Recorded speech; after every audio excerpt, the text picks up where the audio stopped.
Okay, year 11s. The last video, number 2, was an introduction to how catalysts work to increase the rate of reaction. And guys, today we're going to actually consider how we use catalysts in both industry and everyday life to increase the rates of our reaction and give us the most efficient processes possible. So, guys, first of all, an industrial application for the use of catalysts is the production of ammonia gas, NH3, from the reaction of nitrogen and hydrogen. So, guys, if we start off by writing the reaction of nitrogen plus hydrogen to give us NH3,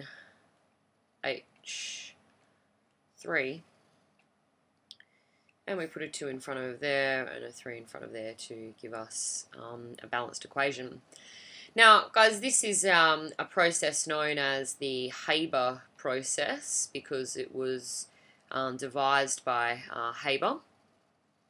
And when you guys do equilibrium reactions next year, you'll learn a little bit more about the Haber process. But it's a sort of interesting one for us to look at because the use of its catalyst is reasonably basic. Now, guys, this process occurs at a reasonably high temperature. So we can just put high temp here.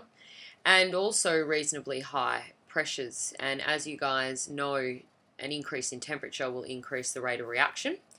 And because all of these components of this reaction actually exist as gases, then an increase in the pressure of this system to some extent also increases the rate of reaction. So even though we haven't looked at pressure very much in our course, it's worth mentioning, and you guys will learn a little bit more about it next year.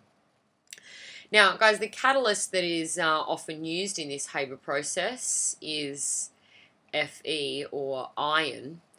So for our purposes, if you remember from the last video, then we can actually write Fe here on top of the arrow to show, guys, that iron acts as a catalyst and as involved in this reaction, but it's not actually consumed in the reaction as such.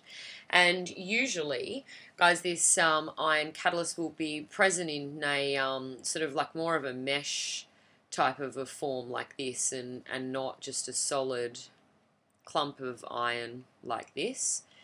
And that ties in, guys, to having an increased surface area in the mesh form, so you allow more surface for this hydrogen and this nitrogen gas to react.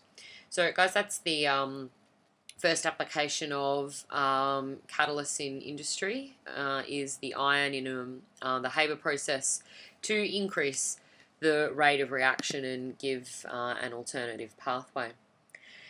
Now, guys, the next couple of reactions involve the catalytic converter in a car.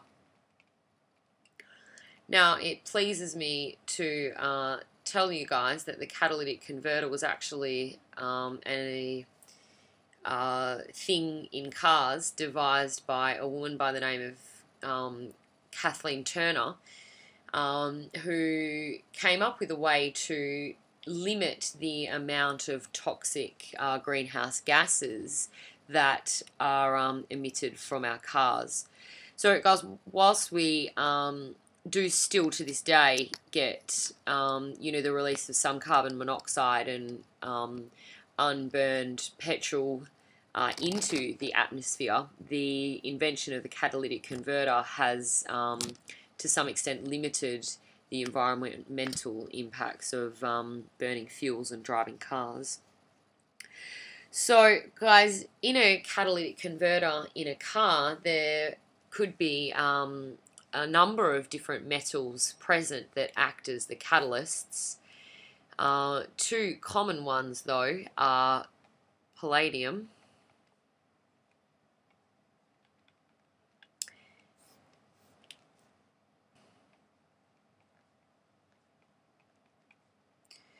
So, guys, both of these metals here act as the catalyst and act as the surface for these following reactions that I'm going to be talking to you guys about. Now, guys, when you burn any fuel or petrol in a car through the process of combustion, not all of this petrol is going to be burned, and you're going to end up with some petrol that's just left over from the combustion process because it doesn't happen perfectly. So, guys, not all of this petrol will react in the presence of oxygen. Now, guys, petrol consists of a number of different compounds, but we can have something like heptane, which your textbook shows you guys, or we can also have octane. So I'm actually going to do our example on octane because it's something different to your textbook. Now, guys, if not all of this octane is combusted during the burning of the motor, then some of it is just left to escape out into the air, which can be a reasonably dangerous situation for environmental purposes. So, guys, the idea of the catalytic converter in a car is to actually react and convert some of this octane to the less dangerous gases of carbon dioxide and water vapor. So, guys, this reaction looks a little bit like this: C8H18. So, guys, that is the chemical formula for heptane plus oxygen. So, guys, in the catalytic converter, you're sort of undergoing combustion in the same way that combustion happens normally, with the idea being that you consume this leftover octane and prevent it from going into the atmosphere. And, guys, the resultant products of any combustion reaction of a carbon compound, you guys should hopefully know by now, is carbon dioxide and water. Now, we should fix that balancing up, so we're going to need to put a 2 in front of here.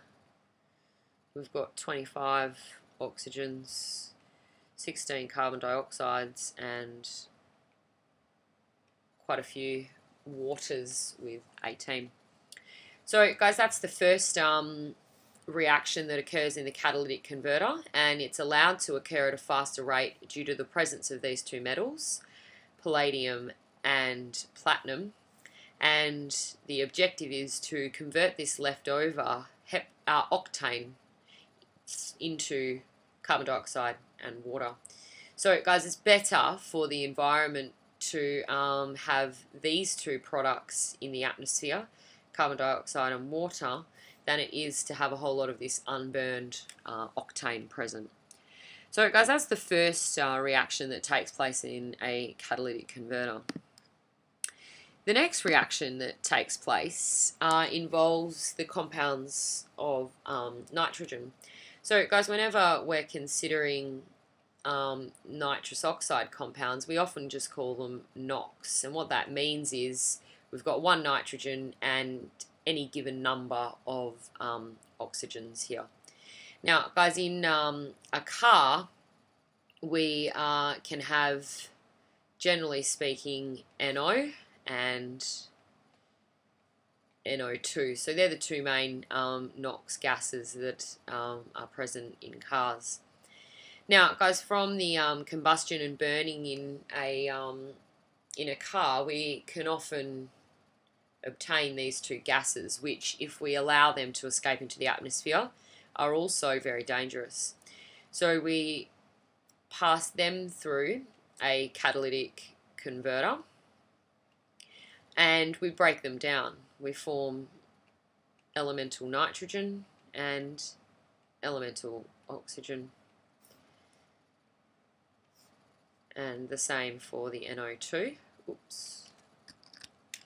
We form elemental nitrogen and elemental oxygen. So guys, what the catalytic converter does, again, with the same metals present as the previous example, we've got the palladium and the platinum, okay, that prevents us from releasing these two NOx gases into the atmosphere, and we form our elemental nitrogen and oxygen gases. Now, guys, the NOx gases play a very big role in the formation of acid rain. So one massive benefit of catalytic converters in cars is to decrease the amount of these NOx gases that are available to react with water and form acid rain. So it's been a very important development where acid rain is concerned. So guys, that's the second set of reactions for the catalytic converter. Now, guys, the last one is the reaction of carbon monoxide. So, guys, as you know, in most combustion reactions of a carbon compound, you form usually carbon dioxide and water. So in the burning of any petrol in the presence of oxygen, you'll form carbon dioxide and water. Now, guys, because like I alluded to earlier, this combustion reaction is not perfect. And what that means, guys, is that sometimes you don't always form carbon dioxide. You might form carbon monoxide, which is a much more dangerous gas than carbon dioxide. So, guys, the idea of having a catalytic converter in a car is to try and consume and react and get rid of as much of this carbon monoxide formed by accident as possible and prevent it from escaping into the atmosphere.